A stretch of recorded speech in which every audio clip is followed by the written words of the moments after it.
Hello my dear learners, आशा करता हूँ आप सब बहुत अच्छे होंगे। मैं हूँ अफजल।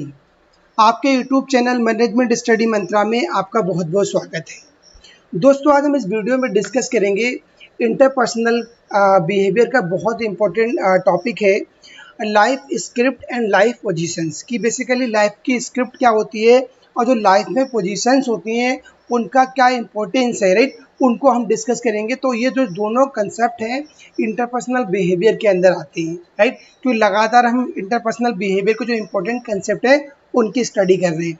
इससे पहले जो वीडियो हमने डिस्कस किया था, जो इंटरपर्सनल बिहेवियर का जौहरी विंडो था, उसको हमने डिस्कस किया था। अगर अभी तक आपने उस वीडियो को नहीं देखा है तो आप प्लेलिस्ट में जाइए और इस वीडियो को भी आप देख सकते हैं, जौहरी विंडो को। तो गाइस चलते हैं और इसको एक्सप्लेन करते हैं कि बेसिकली जो लाइफ स्क्रिप्ट क्या होती हैं और लाइफ पोजीशंस क्या हैं। लाइफ स्क्रिप्ट यानी इस वर्ड से क्लियर हो कि ऐसी जो आपकी जीवन की एक पटकथा है, उसको उस पर डिस्कस करेंगे, राइट, कि पूरी लाइफ की स्क्रिप्ट कैसे बनती है और क्या इसका इम्पोर्टेंस है, हम कब इसको ऑब्जर्व करते हैं, उसके बहुत इंपॉर्टेंट कंसेप्ट है गाइस ये।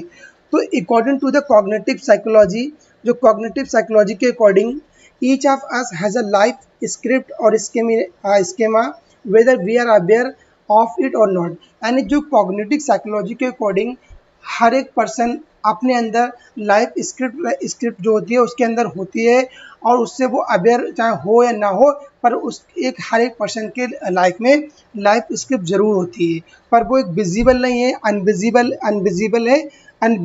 है, पर कहीं ना कहीं उसकी लाइफ में जो स्क्रिप्ट बहुत इंपॉर्टेंट होती है, उसकी लाइफ में होती भी है, राइट। तो इसको जरा एक बार पेन कनेक्ट करें। तो ये बहुत इंपॉर्टेंट रोल प्ले करती है हमारी लाइफ में। एक जो life script is another way of describing, एक बहुत इंपॉर्टेंट वे है डिस्क्राइबिंग करने का, the meaning be attribute to the events that happen to us, right. तो जो लाइफ स्क्रिप्ट है ये बहुत इंपॉर्टेंट वे होता है जिससे हम डिस्क्राइब करते हैं एक मीनिंग का, जो एट्रीब्यूट जो इवेंट्स होते हैं उनके एट्रीब्यूट्स को एक्सप्लेन करता है, दैट हैपन टू अस, जो हमारे साथ हैपन होते हैं। Depending on our particular script we can interpret the event in a number of different way। यानी इसी पर्टिकुलर स्क्रिप्ट के बिहाफ पे कोई ऐसा इवेंट्स है, उसके जो डिफरेंट वेज हैं इसके अकॉर्डिंग। क्योंकि यह कहीं कहीं हमने ऑलरेडी बताया कि जो लाइफ स्क्रिप्ट हमारे अंदर होती हैं, तो किसी भी सिचुएशन में, राइट, किसी से हम बात करते हैं तो कहीं ना कहीं उसी जो लाइफ स्क्रिप्ट है उसके अकॉर्डिंग ही हम बात करते हैं, जो ऑलरेडी हमारे अंदर डेवलप हो जाती है, पर वो अनविजिबल है, वो दिखती नहीं है, वो कहीं कहीं हमारे अंदर डेवलप होती है। Psychologist believe that our life script are usually created in childhood। बहुत सारे ऐसे साइकोलॉजिस्ट हैं जो मानते हैं कि जो लाइफ की स्क्रिप्ट होती है वो जो हमारा चाइल्डहुड होता है, जो चाइल्डहुड पीरियड होता है उसी समय डेवलप हो जाती है, उसी समय वो क्रिएट हो जाती है। Understanding our particular script can help us to see how it may be influencing our thoughts and may help us to come with more positive thoughts and action, right। ये बहुत इंपॉर्टेंट लाइन को बताया गया है psychologist के द्वारा कि जो हमारी एक पर्टिकुलर स्क्रिप्ट होती है उसके अकॉर्डिंग ही हम किसी चीज़ को जज करते हैं, किसी चीज़ को हम एक वॉच करते हैं, और उसी के अकॉर्डिंग वो हमारे जो थॉट्स होते हैं उन पर बहुत ज़्यादा इफेक्टिव, बहुत ज़्यादा इन्फ्लुएंशियल होती है, जो हमें हेल्प करती है पॉजिटिव थॉट्स के लिए और पॉजिटिव एक्शंस के लिए हेल्प करती है, कहीं ना कहीं हमारे लिए आती है। तो जो स्क्रिप्ट बेसिकली क्या, स्क्रिप्ट एक नेगेटिव भी हो सकती है, स्क्रिप्ट एक पॉजिटिव भी हो सकती है, राइट। वो कैसे है कि हम किस प्रकार स्क्रिप्ट यूज़ कर रहे हैं अपनी लाइफ में, उस पर डिपेंड करती है। क्योंकि हमने स्क्रिप्ट भी कहीं ना किसी से हमने लर्न करी होगी, तो जो हमारा सराउंडिंग इन्वायरमेंट है, राइट, वहाँ से हमने कैसी स्क्रिप्ट को देखा है।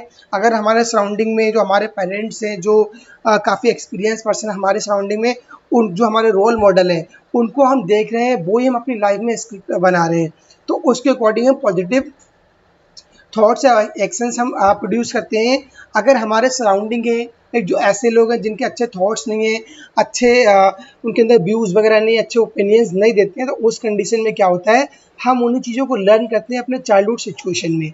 तो वहाँ से जो हम एक स्क्रिप्ट तैयार होती है तो वो हमारी नेगेटिव स्क्रिप्ट होती है। तो यही रीज़न होता है कि कुछ पर्सन जो होते हैं बहुत कितनी बहुत समझदार होते हैं, बहुत सक्सेसफुल होते हैं। कुछ पर्सन जो होते हैं वो सक्सेसफुल नहीं होते, समझदार नहीं होते हैं, क्योंकि उनके ऊपर डिपेंड करता है कि उनके सराउंडिंग का इन्वायरमेंट क्या रहा है, तो इसी स्क्रिप्ट को बताता है। Life script are unconscious relational pattern, ये अनकॉन्शियस रिलेशनल पैटर्न है, influence by our implicit experiential experiential beliefs, survival reactions rooted in our bodies and explicit judgment।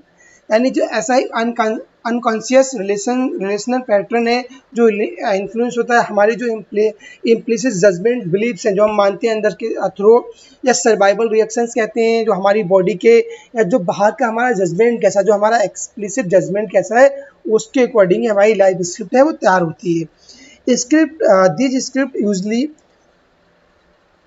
Form in a period of rational stress at a critical point in are development. तो इन जो script है इनका बहुत ज़्यादा importance होता है कि हमारा जो डेवलपमेंट किस प्रकार हो रहा है, हमारे बिलीव्स कैसे हैं, हमारे मोटिव्स कैसे हैं, उनमें बहुत ज़्यादा।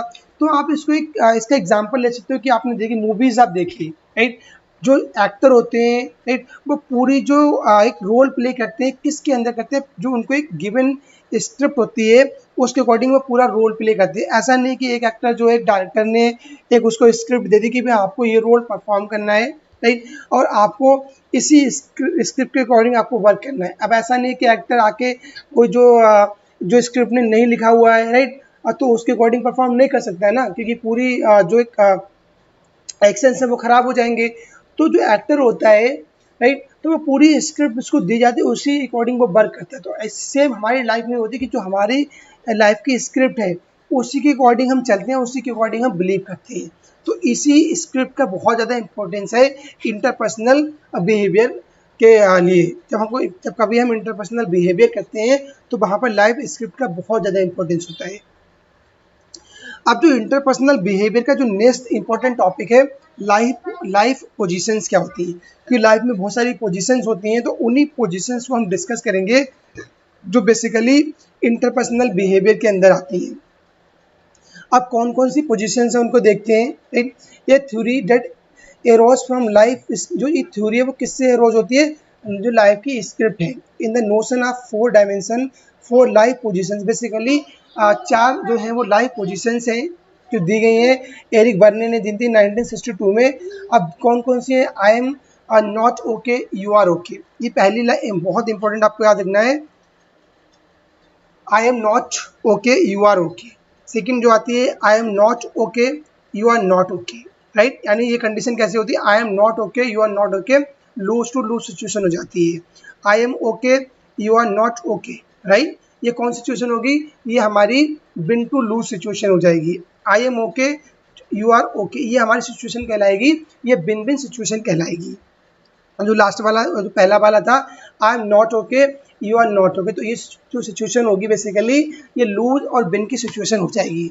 तो ये इनका जो मीनिंग बहुत इंपॉर्टेंट है, और क्योंकि हर पर्सन की लाइफ में कुछ ये 4 पोजीशंस होती हैं, उसी के अकॉर्डिंग हम इंटरपर्सनल जो बिहेवियर है उसको कम्युनिकेट करते हैं और जो हमारे बिहेवियर में शो होती है राइट। तो इनको हम 1 बाय 1 डिस्कस करते हैं, और इसे आप डायग्राम में भी देख सकते हैं। I am not okay you are okay, ये कौन सी वो है situation, one down position gets away from the hill place, ये हमेशा डाउन फॉर्म होती है। I am okay you are okay, ये बहुत ही हेल्दी पोजीशन होती है। गेट अप विद हैप्पी, इसमें सभी खुश होते हैं। I am not okay you are not okay right, ये एक होपलेस पोजीशन होती है।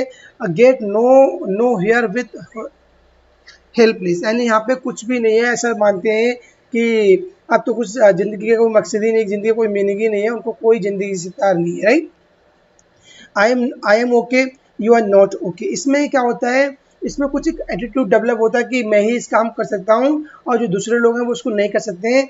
बंस up position get rid of angry, इसमें ऐसा एक बिलीव हो जाता है कि मैं ही सही हूँ, मैं ही परफेक्ट हूँ, बाकी जो और लोग हैं परफेक्ट नहीं है। तो ये उस कंडीशन की सिचुएशन होती है। इनको हम 1 बाय 1 डिस्कस कर लेते हैं। जो पहली सिचुएशन बेसिकली यहाँ पर आती है right, I am okay you are not okay, ये कौन सिचुएशन होगी हमारी, विन विन सिचुएशन हो जाएगी right. I am okay you are not okay, हमारी विन विन सिचुएशन हो जाएगी, इसको ध्यान रखना। पहले PYQ बन चुका है इस पर, राइट। उन्होंने ये एक स्टेटमेंट दे दिया था, तो आगे उन्होंने दिया था कि ये कौन से उसमें सिचुएशन में बिन या उसमें बिन बिन है या लूज टू बिन है या लूज लूज है, तो आपको ये चीज़ें पता होना चाहिए, राइट। अब इसका मीनिंग देखते हैं।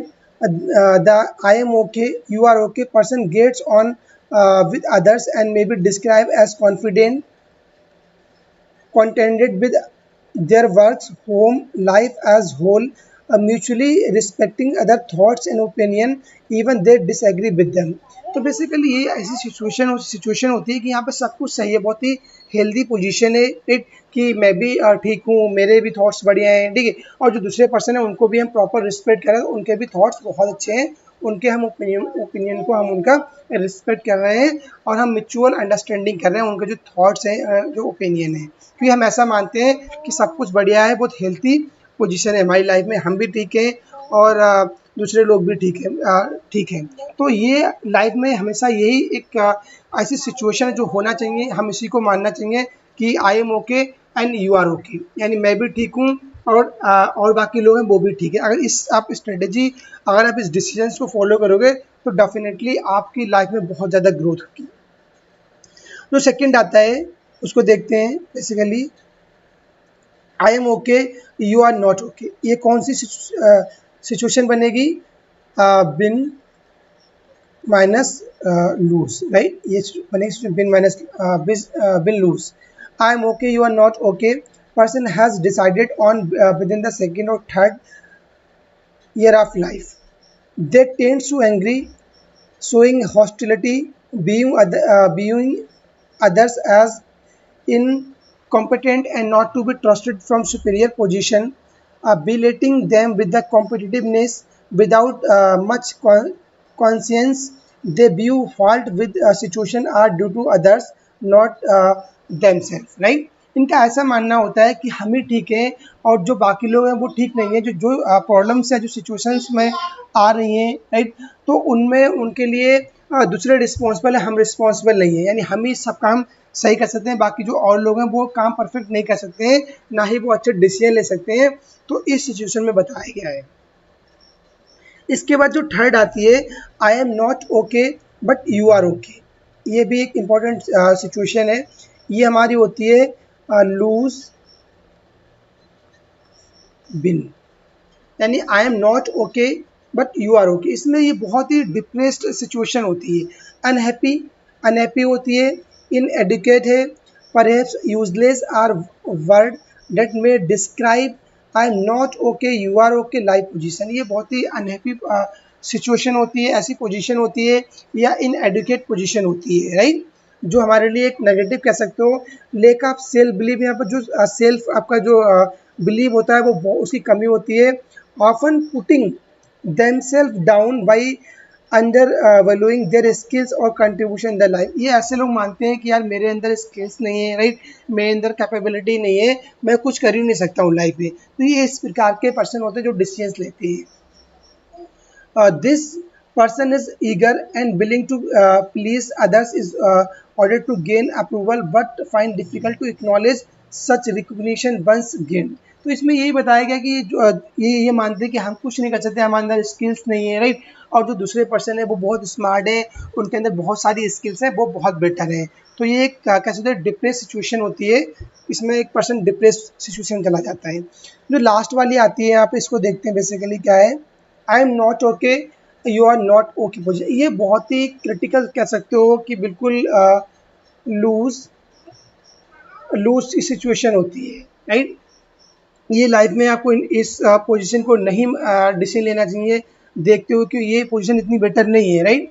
With the I am not okay you are not okay position, a sense of amendment is failed during the first year with strokes either few and far between the non-existent which may lead to the confusion or a sense of pointlessness, so simply stop trying to bother at all. Depression and withdrawal can conclude the mental institutionalization। तो इसमें पता कि basically क्या होता है कि ऐसा मानते डिसीजन लेते हैं कि लाइफ का कोई मतलब ही नहीं है, कि ना ही मैं ठीक हूँ ना ही तुम ठीक हो, राइट। तो इसके मानते कि ज़िंदगी का कोई मतलब नहीं है, वो उन्हें ज़िंदगी का कोई इम्पोर्टेंस नहीं उनके लिए, कि सब कुछ बेकार है, वो ऐसे इस प्रकार लोग मानते हैं। बस आपस में लड़ाई, कन्फ्लिक्ट, उसको मारना, उसको, तो उनके लिए लाइफ का कोई मोटिव नहीं होता है। तो इसमें इसको बताया गया है, राइट। तो ये 4 बहुत इंपॉर्टेंट इसमें सिचुएशन है, पोजीशंस है, आपको ये याद रखनी है। एक बार हम रिकॉल कर लेते हैं कि हमने किस किस को डिस्कस किया है। जो पहली होती है, I am not okay, you are okay, I am not okay, you are not okay, I am okay, you are not okay, या I am okay, you are not, you are okay. ये 4 situations को आपको ध्यान रखना है। ये बहुत important है आपकी लाइफ में। अगर आप इनको एक इम्प्लीमेंट करें तो लाइफ में डेफिनेटली आपके लिए बहुत ज़्यादा हेल्पफुल हो जाएंगी। तो गाइज़ चलते हैं, मिलते हैं नेक्स्ट वीडियो में। अगर आपको ये वीडियो अच्छी लगी हो तो वीडियो को लाइक करना और शेयर करना। अगर कोई आपका डाउट्स है, कुछ आपकी क्वेरी है, तो आप हमें कमेंट बॉक्स में कमेंट कर सकते हैं, या जो हमारा टेलीग्राम लिंक है उसको आप ज्वाइन कर सकते हैं। चलते हैं गाइज, मिलते हैं। Thank you, have a nice day.